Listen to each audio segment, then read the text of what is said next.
दोस्तों, रामायण केवल एक धार्मिक ग्रंथ ही नहीं है, बल्कि यह मनुष्य को जीवन की सीख देता है।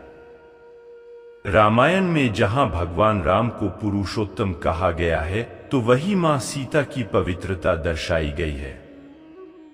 लक्ष्मण और भरत दोनों ही का अपने भाई के प्रति अथाह प्रेम दिखाया गया है। रामायण के हर एक चरित्र से कुछ न कुछ शिक्षा अवश्य प्राप्त होती है। यदि व्यक्ति रामायण को पूजने के साथ उससे मिलने वाली सीख को अपने जीवन में अनुसरण करे तो वह एक सफल जीवन व्यतीत कर सकता है। रामायण की कुछ ऐसी ही महत्वपूर्ण बातें हैं जिनमें जीवन का सार छिपा है। तो चलिए जानते हैं रामायण से मिलने वाली सीख के कुछ अंश। धैर्य और गंभीर बने। रामायण में भगवान राम, माता सीता और लक्ष्मण जी तीनों ने ही 14 वर्षों तक विपरीत परिस्थितियों में भी संयम के साथ समय व्यतीत किया। रामायण की इस बात से सीख मिलती है कि व्यक्ति को हर परिस्थिति में संयम बरतना चाहिए। जो व्यक्ति सुख एवं दुख में संयम और धैर्य बनाए रखता है, वह विषम परिस्थितियों से लड़कर अपने लक्ष्य को प्राप्त कर सकता है। परिवार में एकता बनाए रखें। जब प्रभु श्री राम को वनवास दिया गया तो उनके भाई लक्ष्मण सभी सुखों का त्याग करके उनके साथ वन को गए और अपने भ्राता श्री एवं भाभी को माता समान मानते हुए उनकी सेवा में 14 वर्ष व्यतीत किए।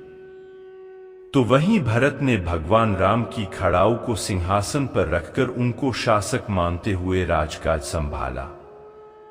इससे सीख मिलती है कि परिवार में सदैव एकता रखनी चाहिए। भाई यदि भाई के साथ हो तो विषम परिस्थितियों को भी आसानी से पार किया जा सकता है। इसलिए परिवार में प्रेम और एकता बनाए रखने चाहिए। माता पिता की आज्ञा का करें पालन। अपने पिता की आज्ञा और वचन को निभाने के लिए 14 वर्षों का वनवास स्वीकार किया। इससे सीख लेनी चाहिए कि चाहे परिस्थितियां जैसी भी हो, हर संतान को अपनी माता पिता की आज्ञा का पालन करना चाहिए। माता पिता ही इस पृथ्वी पर लाते हैं और आपको जीवन जीने के योग्य बनाते हैं। इसलिए संतान वही योग्य है जो अपने माता पिता का ध्यान रखें और उनकी आज्ञा का पालन करें। माता पिता के आशीर्वाद से कठिन परिस्थिति में भी सफलता प्राप्त की जा सकती है। एकता में शक्ति।